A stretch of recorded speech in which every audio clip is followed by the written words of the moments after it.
Bismillahirrahmanirrahim. Alhamdulillahirabbil alamin.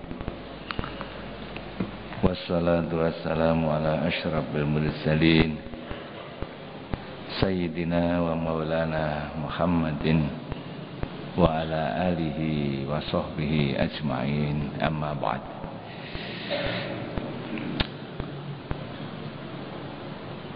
Bismillahirrahmanirrahim. Wala yakunu musliman hatta yakuna aliman, wala yakunu aliman hatta yakuna bil ilmi amilan, wala yakunu bil ilmi amilan hatta yakuna zahidan. Hadirin hadirat, mustami'in mustami'at rahimakumullah. Pengajian kita sampai kepada makalah yang ketujuh,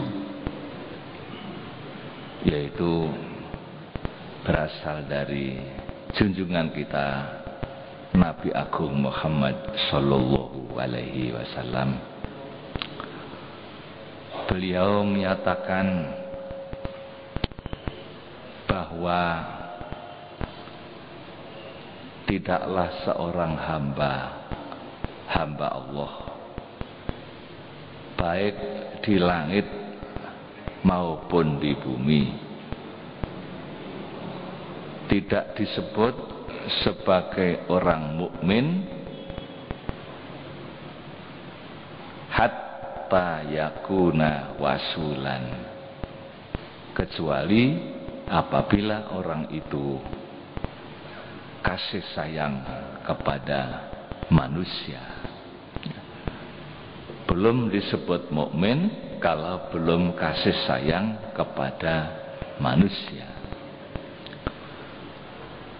Wala yakunu wasulan hatta yakuna musliman, ya. Dan tidak disebut orang yang kasih sayang kalau orang itu bukan muslim.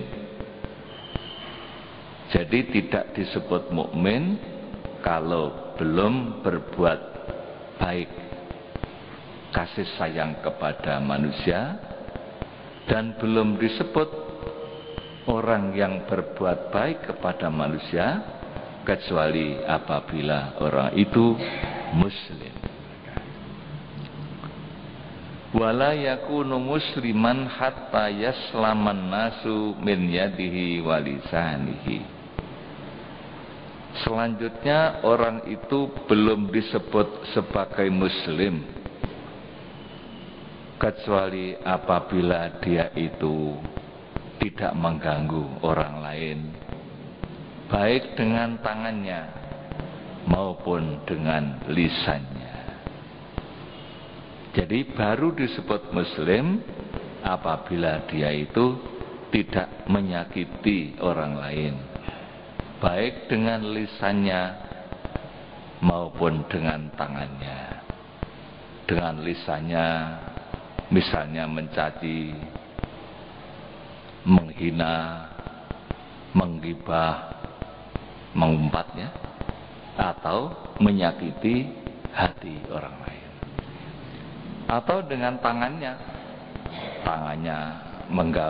mengganggu, menyakiti badan orang lain, mengambil hak milik orang lain, mencuri, korupsi, dan sebagainya. Jadi apabila orang itu lisannya masih suka menyakiti orang, tangannya masih mengganggu orang lain, maka dia tidak disebut muslim. Wala yakunu musliman hatta yakuna aliman, dan orang itu belum disebut muslim kecuali apabila dia itu alim. Alim di sini maksudnya memahami agama. Orang yang memahami agama, dia disebut muslim. muslim yang benar-benar dan akan mendapatkan jaminan keselamatan.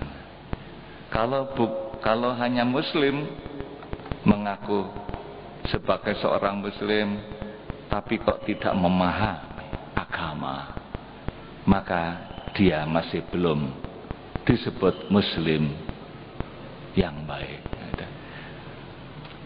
Sehingga Kanjeng Nabi dawuh,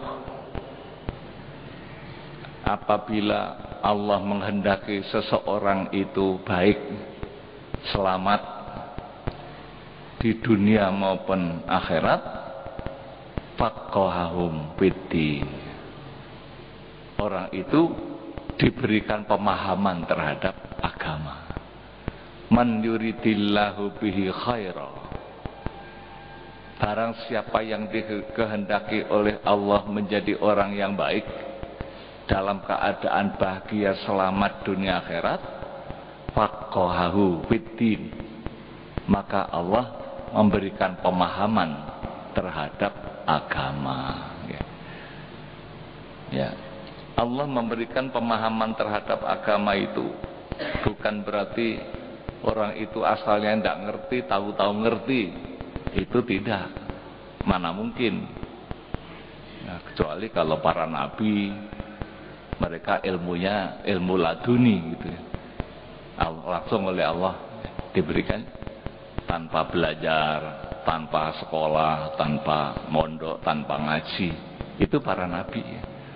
Tapi kalau orang lain, orang itu untuk mendapatkan pemahaman agama ya harus belajar, harus ngaji, menerima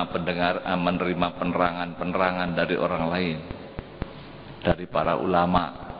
Oleh Allah ya, orang itu sudah diberikan sarana prasarana, diberikan telinga untuk mendengar, diberikan mata untuk melihat, diberikan tangan untuk memegang, kaki untuk berjalan, hati untuk memahami, akal untuk berpikir. Itu semua oleh Allah sudah disiapkan, masing-masing orang sudah punya.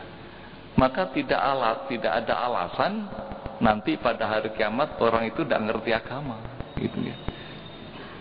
Agama sudah ditunjukkan, dibawa oleh Nabi, oleh Rasulullah disampaikan, kemudian oleh para sahabat diterima, disampaikan kepada tabi'in, dan selanjutnya kepada para ulama. Ulama sudah menyampaikan. Ini ada orang yang tidak ngerti agama. Sungguh orang itu nanti akan berbahaya. Karena oleh Allah fasilitas sudah disiapkan. Telinga misalnya disuruh mendengarkan, alladzina yastami'una al-qaula fayattabi'una ahsanah. Orang-orang yang mau mendengarkan ucapan-ucapan. Ya, orang yang mau mendengarkan itu kan pakai telinga. Ucapan-ucapan. Ucapan apa? Ya tentang agama tadi itu. Fayattabi'una ahsanahu.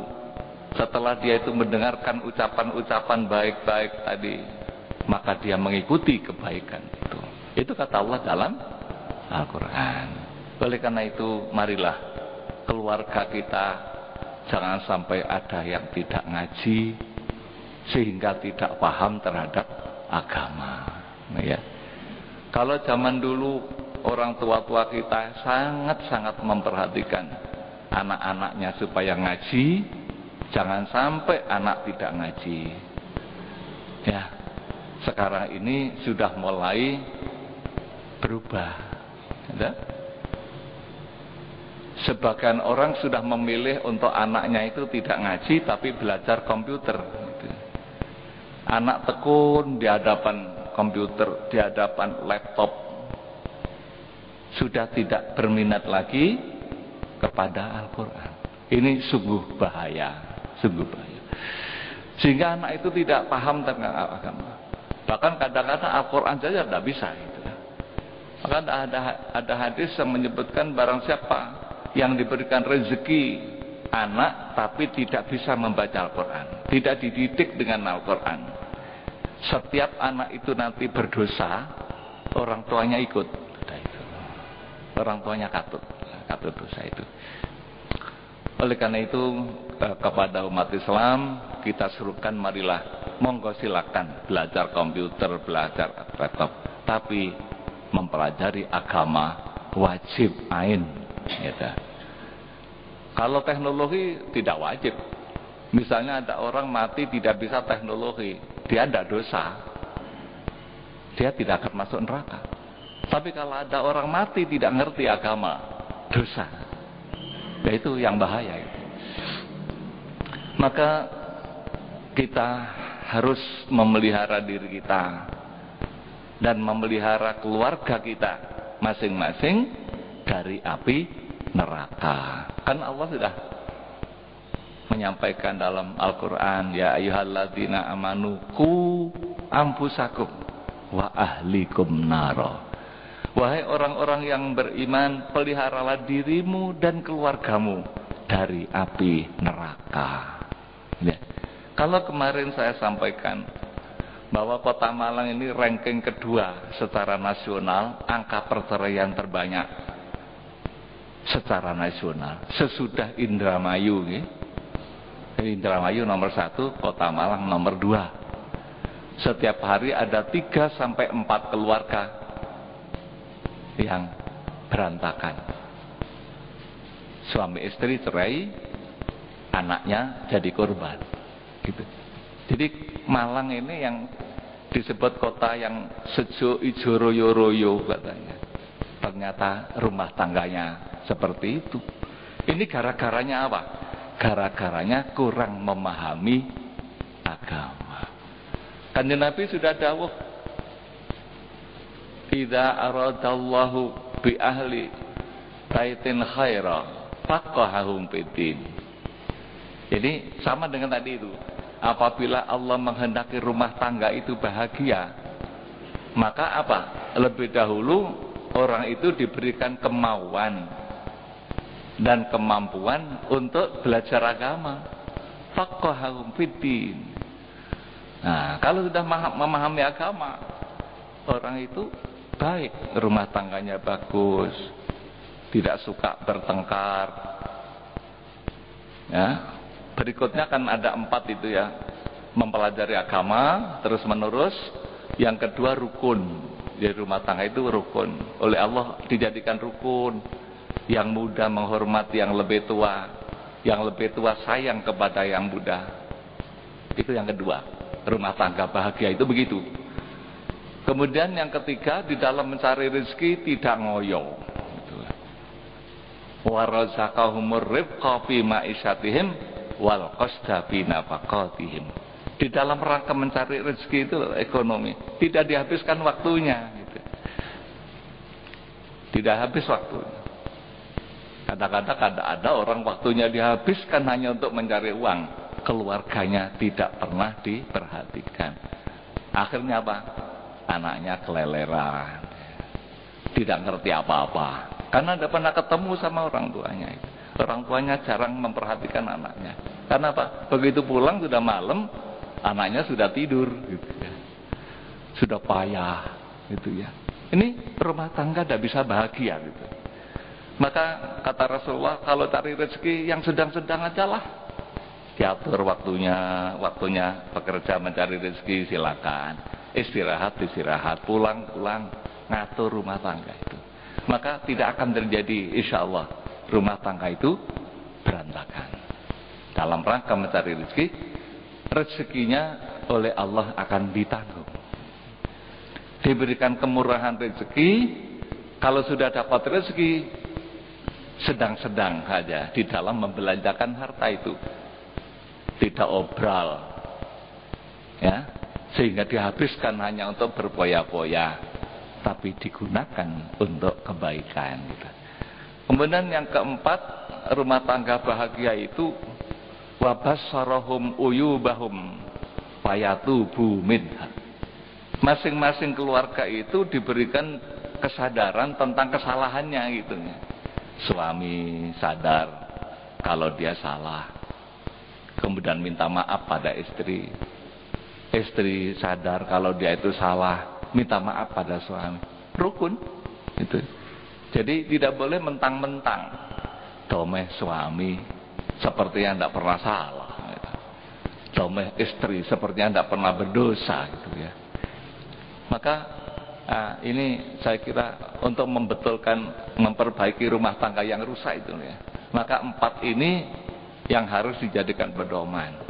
Biasanya oleh kantor urusan agama 4 ini disampaikan, tapi kadang-kadang tidak pernah dibaca itu ya. Bahkan ditulis di dalam buku perkawinan, tapi tidak pernah dibaca itu. Itu petunjuk Rasulullah. Jadi barang siapa yang rumah tangganya bahagia, ingin rumah tangga yang mawaddah, sakinah, mawaddah, rahmah, ya 4 ini. Jadi harus selalu ngaji, jangan berhenti. Harus selalu rukun, damai. Yang ketiga mencari rezeki secukupnya. Kemudian yang keempat menyadari kesalahannya, kemudian minta maaf. Kata Rasulullah, kalau Allah tidak menghendaki rumah tangga itu bahagia, dibiarkan begitu saja sudah. Nggak ngerti agama ya sudah. Gitu ya. Jadi yang pertama itu adalah agama ini. Maka di sini dikatakan orang itu masih belum disebut muslim kalau tidak mengerti. Hatta yakuna aliman gitu. Maka marilah kalau kita ada pengajian-pengajian ikut. Setelah selesai salat berjamaah jangan pulang dulu. Itu ya. Ternyata kalau pulang itu di rumah tengok-tengok gitu ya. Hanya tengok-tengok, minum kopi, melihat TV yang tidak ada pahalanya. Bahkan mungkin ada dosanya gitu. Jadi marilah walaupun hanya dengan pendengaran menerima ilmu silakan. Insya Allah itu masih baik gitu, masih ada kebaikannya. Ya. Wala yakunu aliman hatta yakuna bil ilmi amilan. Dan orang itu masih belum disebut orang alim, orang yang memahami agama kalau belum mengamalkan gitu. Jadi setelah mendengar kebaikan itu kemudian diamalkan, dijadikan pedoman untuk kegiatan kehidupan selama di dunia ini, ya. Kalau tidak diamalkan, maka orang yang punya ilmu tapi tidak diamalkan ilmunya nanti akan masuk neraka lebih dulu daripada penyembah berhala, kan gitu. Kata Syekh Ibnu Ruslan. Ya. Jadi orang yang alim tidak mengamalkan ilmunya, mu'adzabun min qabli abidil watan, akan disiksa lebih dulu daripada orang yang menyembah berhala gitu, ya. Jadi kalau kita bodoh itu salah gitu, harus mengerti. Kalau sudah mengerti juga masih salah kalau belum diamalkan gitu. Wala yakunu bil ilmi amilan hatta yakuna zahidan. Kalau sudah mengamalkan ilmunya, maka salah satu pengamalannya adalah orang itu harus zuhud. Apa zuhud itu? Zuhud itu tidak cinta dunia. Jadi makna yang mudah ya, zuhud itu tidak cinta dunia. Bukan berarti tidak mau. Siapa sih orang yang tidak mau dunia? Dunia identik dengan harta. Siapa ya orang yang tidak mau harta? Saya kira semua mau. Tapi tidak cinta itu.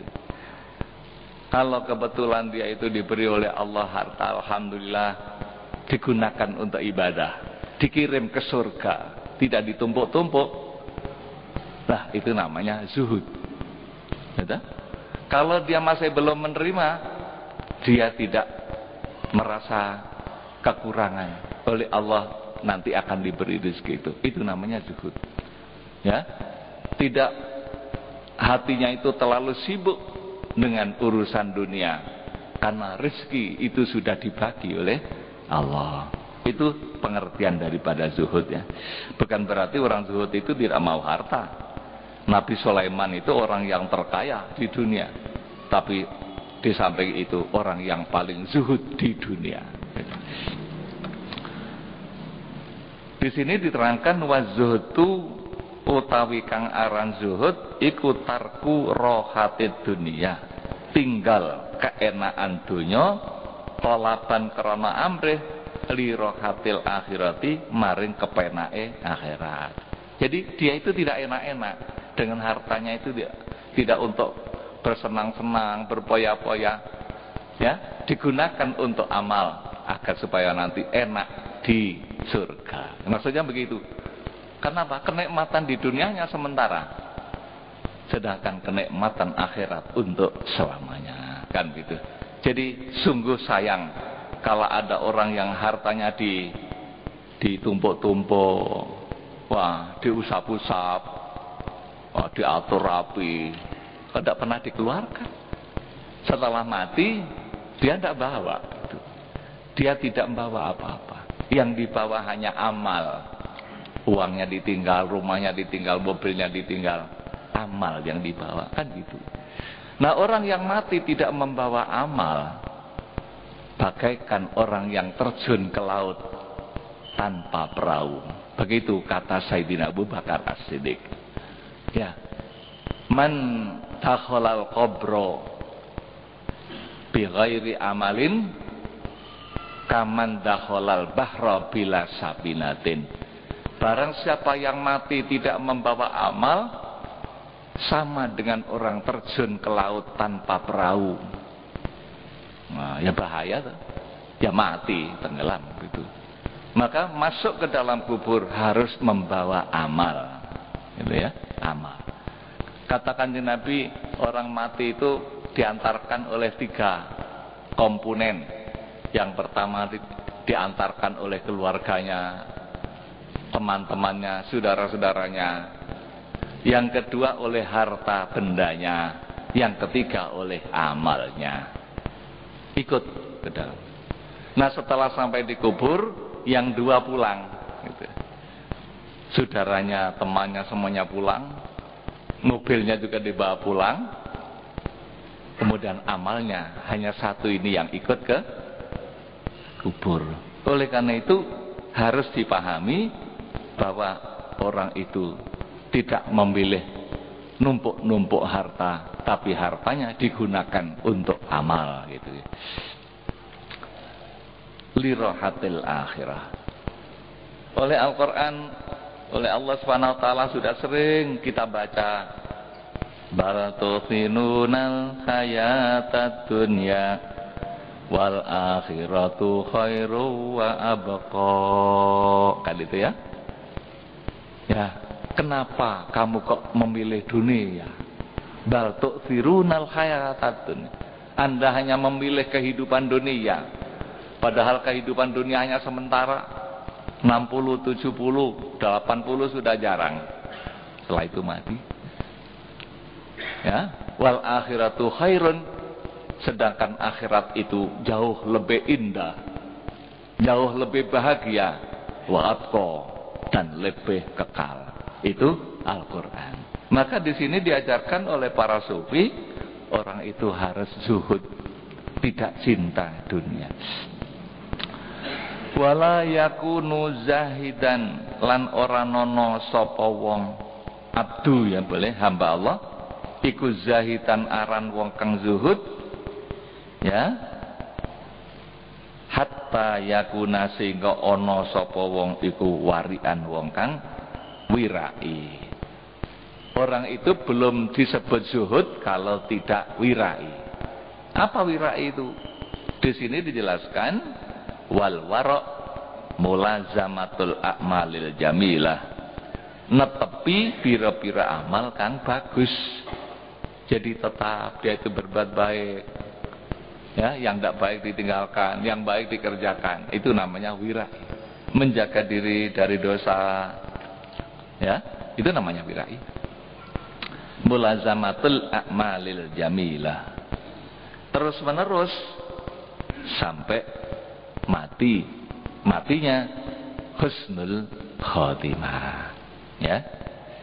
Maka orang yang ikhlas itu masih dalam keadaan sangat mengkhawatirkan. Ya, kenapa Kanjeng Nabi kok dawuh begitu? Ya, seluruh manusia itu nanti akan musnah, celaka, kecuali orang yang alimun, orang yang alim. Seluruh orang alim akan musnah celaka, ilal amilun, kecuali orang yang beramal. Seluruh orang yang beramal itu celaka, musnah, kecuali orang yang ikhlas. Wal mukhlisuna ala khotorin adim, orang yang ikhlas itu saja masih mengkhawatirkan, ya, kalau tidak istiqomah. Jadi walaupun sudah ikhlas tapi masih dituntut istiqomah. Ini istiqomah itulah nanti kalau sudah sampai mati tetap, nah barulah itu yang namanya husnul khotimah, baru bahagia gitu. Nah, wal wara' utawi kang aran wirai iku mulazamatul a'malil jamilah, netepi pira-pira amal kang bagus. Kala dawuh sapa Yahya ibnu Mu'adz Ar-Razi, Yahya bin Mu'adz Ar-Razi, seorang waliullah, Syekh Yahya bin Mu'adz Ar-Razi. Apa kata beliau? Kaifa, kaya apa, mana mungkin ya, yakunu ono iku zahidan aran wong kang zuhud, sapa man wong lawara akang ora wirai lahu kadue man. Mana mungkin orang itu disebut orang zuhud kalau orang itu tidak wirai, tidak menjaga dirinya dari perbuatan dosa, maksiat, yang tambah akhir perbuatan maksiat itu tambah merajalela. Kita lihat saja di TV, kita baca saja di koran, semakin perbuatan maksiat merajalela. Orang sudah tidak punya malu, telanjang bulat, dilihat oleh manusia seluruh dunia, justru ditampakkan. Itu namanya sudah tidak punya rasa malu di dunia.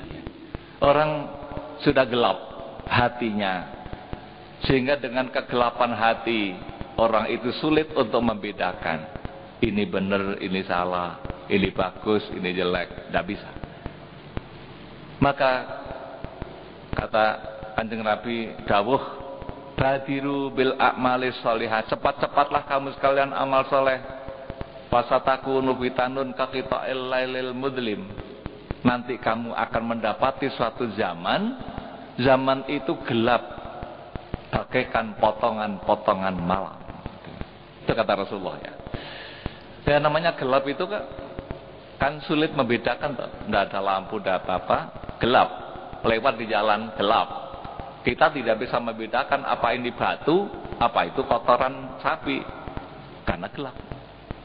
Itu gambaran Rasulullah. Artinya apa? Pada zaman kegelapan itu manusia sudah sulit membedakan mana yang benar, yang mana salah. Ya sekarang ini apakah sudah datang atau masih belum? Mari kita nilai.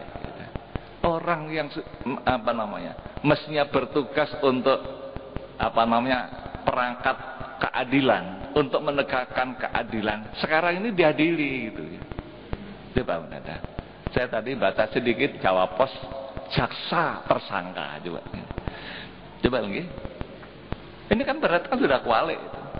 Kalau jaksa saja sudah tersangka, terus yang bukan jaksa nggak apa-apa gitu. Ya. Jadi zaman sudah semakin gelap, sehingga kata Rasul, kalau sudah terjadi zaman gelap seperti itu, yusbihur rajulu mu'minan wa yumsi kafiran.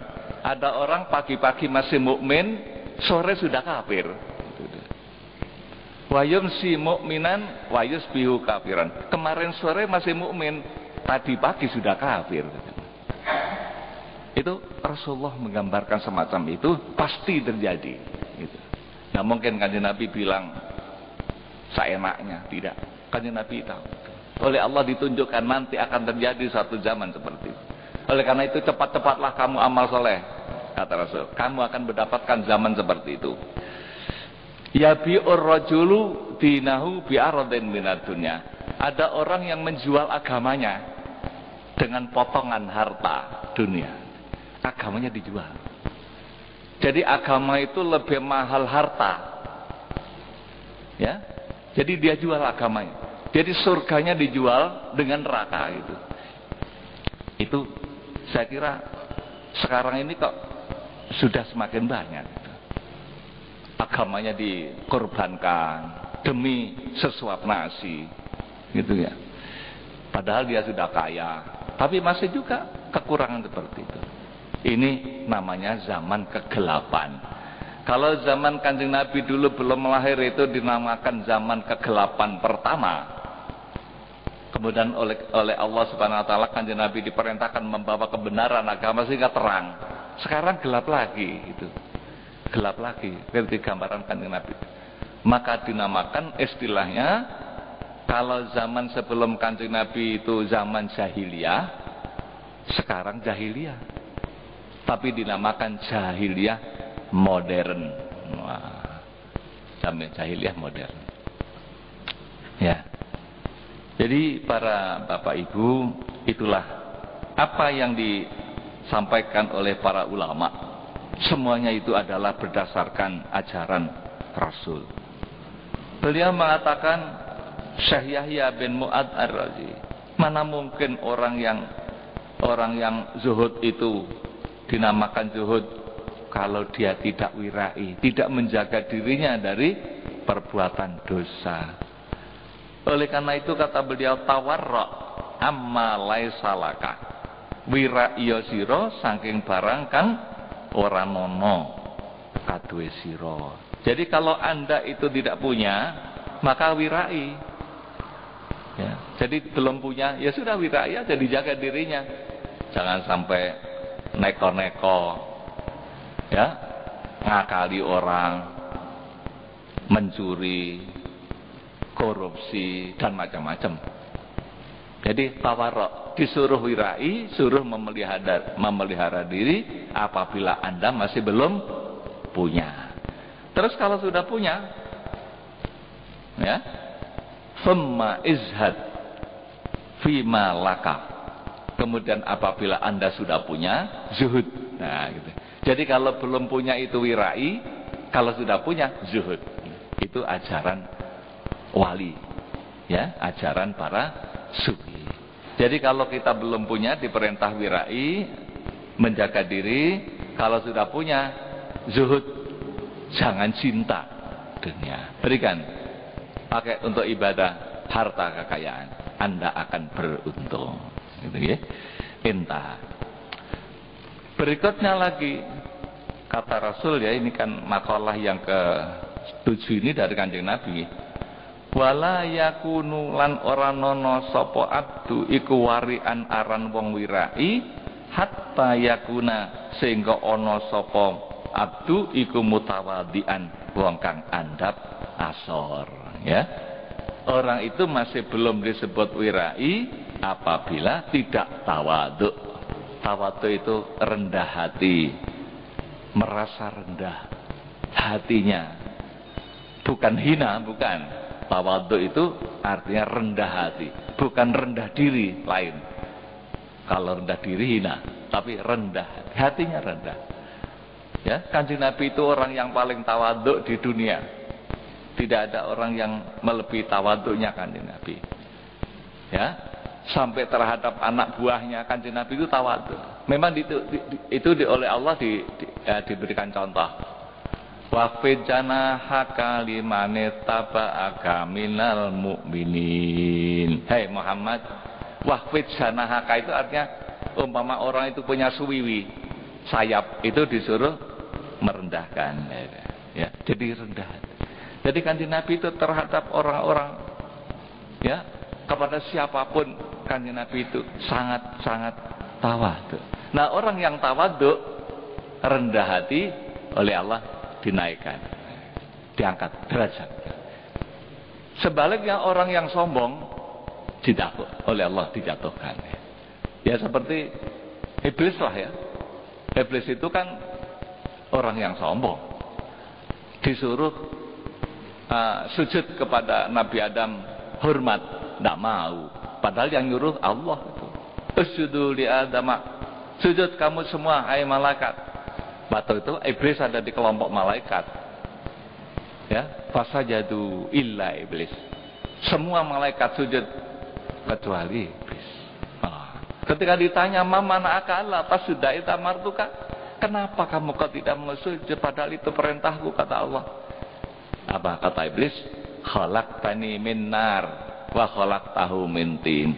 Lah panjenengan damel kula saking geni, Adam niku lah panjenengan damel saking lemah. Nah, sombong. Jadi merasa lebih bagus dari Allah. Maka sombong-sombong ini sangat-sangat bahaya. Oleh Allah akhirnya dikutuk, dilaknat, iblis akan masuk neraka selama-lamanya. Ya, dan seluruh anak cucunya dan orang-orang yang mengikutinya. Nah, inilah maka akhirnya iblis bersumpah di hadapan Allah, bersumpah akan menyesatkan seluruh anak Adam, akan diajak bersama-sama masuk neraka. Kecuali orang yang ikhlas. Nah, kalau tidak ikhlas, tawadu tidak bisa. Setan tidak bisa mengalahkan. Maka Kanjeng Nabi tawadu. Ya. Para sufi mengajarkan agar supaya kita itu memposisikan diri di dalam sebuah tempat namanya Maraqizul Ittirar. Apa Maraqizul Ittirar? Maraqiz itu dari kata-kata markas.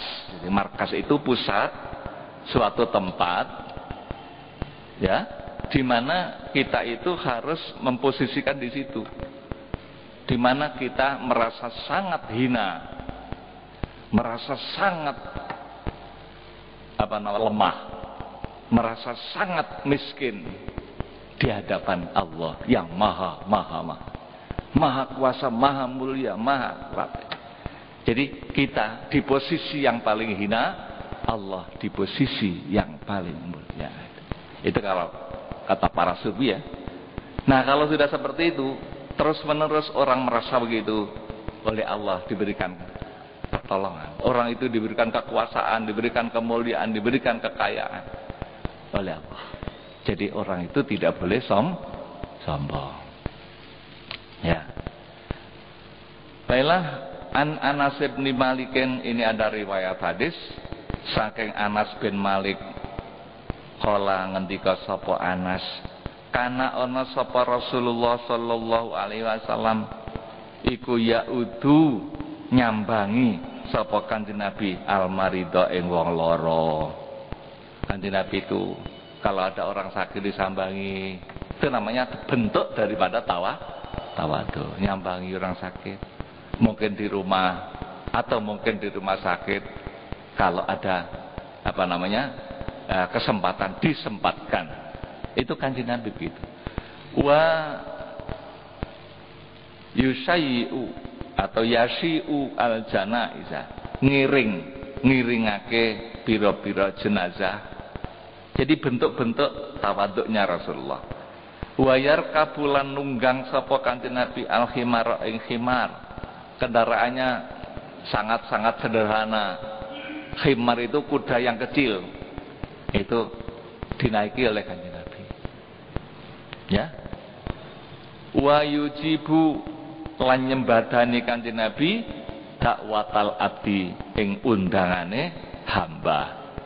Walaupun diundang oleh seorang hamba sahaya, seorang budak, Kanjeng Nabi datang gitu. Itu bentuk tawadu. Jadi bukan hanya menghadiri undangan orang kaya yang mungkin berkatnya besar, bukan. Tapi Kanjeng Nabi juga datang kepada seorang budak itu. Itulah para Bapak Ibu hadirin dan hadirat, sekedar tambahan ilmu yang kita dengarkan, mudah-mudahan manfaat bidin wa dunya wal akhirah. Allahumma shalli ala Muhammad Maulaya sholli wa sallim iman abada ala habibika khairil khalqi kullihim wa man takun bi rasul lillahi nusratuhu intal qahul ustubi ajamiha tajimi malah ya sholli wa sallim iman abada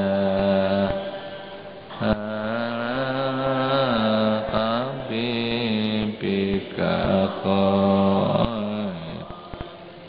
khalqi kulli falan tara min waliyin ghaira muntasirin bihi wala min adu win ghaira munqasimi maula ya sholli wa